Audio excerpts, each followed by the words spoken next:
companies from different provinces. I'm talking about not only by the hundreds but by the thousands. And what are those complaints? Mostly the brownouts. But of course, the issue of lowering electric rates is very important, and I have to tackle that later on. But for now, it's about the brownouts. This has been lingering for a long time.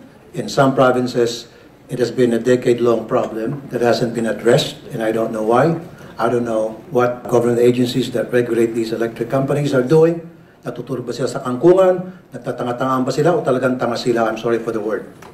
But nakakapiko na po talaga because when I was still a broadcaster doing this public service show, Wanted sa radyo, day in and day out, I received complaints from regular consumers na yung bang palaging brown out, na piperwisyo na po yung kanilang mga appliances, nasisira po yung kanilang mga refrigerator, meron pa dyan, meron siyang maliit na negosyo, pisonet, nagkakabigyo-bagiba na dahil patay sindi yung kanilang ilaw, and then meron dyan yung kanilang mga anak, gusto mag-aral sa gabi, hindi nakapag-aral dahil kailangan bumili ng kandila, sometimes walang mabibiling kandila, so they use their cellphone para mailawan yung pag-aaral ng kanilang mga bata.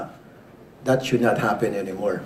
And adding insult to injury, palagi na nga po nagba-brownout, there are some electric cooperatives na meron pong kapal na mukha na maniningil pa po ng mahal at nagbabanta pa kapag hindi nagbayad ng mahal na singil nila, puputulan po sila ng kuryente. And another insult to the consumers, there are some electric companies like Ormeco sa may Mindoro. Hindi na po sila kapagbigay ng maayos na serbisyo sa kanilang pagbibigay ng kuryente. Megana pa po silang humingi ng salary increase. When I say salary increase, I'm not talking about cents and pesos. I'm talking about hundreds of pesos. From 70,000, humingi silang increase, gawin silang 150,000 a month. Hindi ba kakapalan ng mukha yan? And isa pa, hindi na po sila kapag-servisyo dahil nagka-COVID for the past 2 years. And then come December, then humingi po sila ng bonus. 200% bonus. Napagbigyan. Ang tanong, anong ginagawa ng ERC, ng National Electrification Agency, na siya mga nag-regulate, nag-monitor nitong mga electric cooperative? What are they doing? Why they have approved these increases? Dahil ba sila ay talagang tamad lang? O dahil ba sila ay kaibigan nito mga electric companies? I'm sorry, the good lady Senator Risa Ontiveros here said na kailangan natin tulungan itong mga electric cooperative. And I agree, so that they can give us quality service. I really agree. Pero bago natin sila tulungan, bago sila tulungan ng gobyerno, tulungan muna nila ang mga naghihikaos nating mga consumer.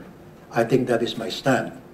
Because right now, all over the country, I'm talking about by the dozens of electric cooperatives, are remiss of giving quality service sa kanilang mga consumer at palagi na lang pong brown out. And when it comes to monitoring, I wonder anong ginagawa po ng mga government agencies na sana sila nag-regulate. I don't know what they've been doing at approve lang po sila ng approve. That's why isa po sa mga gagawin ko is kapag nag-renew po ng kanilang mga prangkisa, ito mga electric companies, cooperatives, there has to be a technical review. That has been struck down. Before, nireview po yan ng NEA bago maipasa po sa Kongreso, sa lower house and upper house.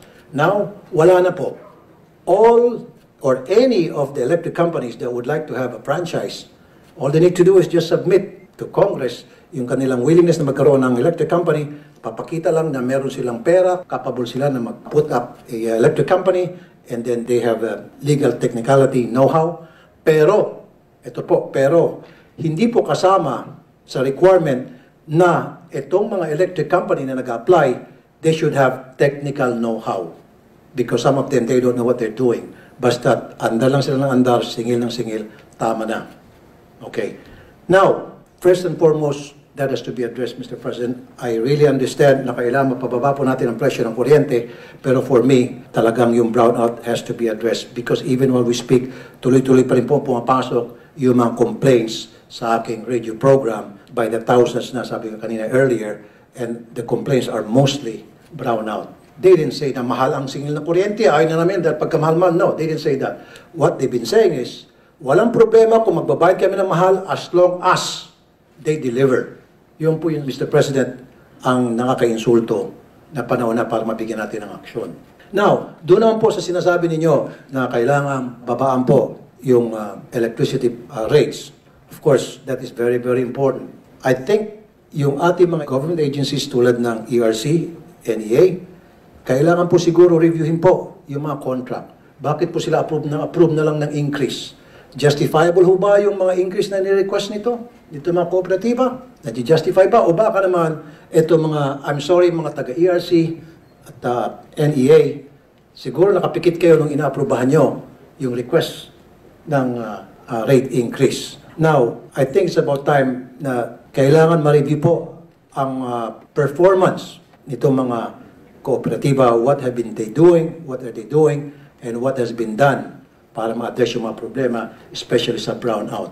Kasi before we talk about them increasing, asking for increase, 18 pesos, may 19 pesos, dapat ma-address nila muna ang problema sa brownout. Mabalik po tayo dun sa Mindoro.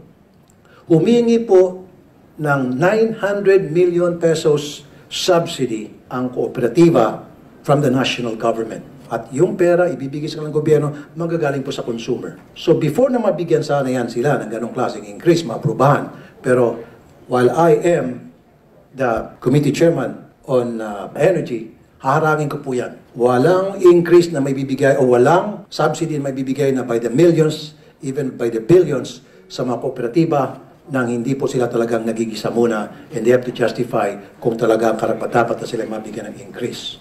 Now, Mr. Senate President, bilang pagtugon po sa inyo pong privilege speech, this is what I'm going to do in support of your privilege speech. I have passed just this morning a resolution to investigate the electric cooperatives that pass on the costs to the consumers. I will make sure to hold liable all those in our government that approve without proper study to how it affects the consumers of electricity. I will schedule at the soonest possible time the hearing of this investigation in aid of legislation to make sure the Senate as a body addresses the need of the people. Maraming salamat po, Mr. Senate President.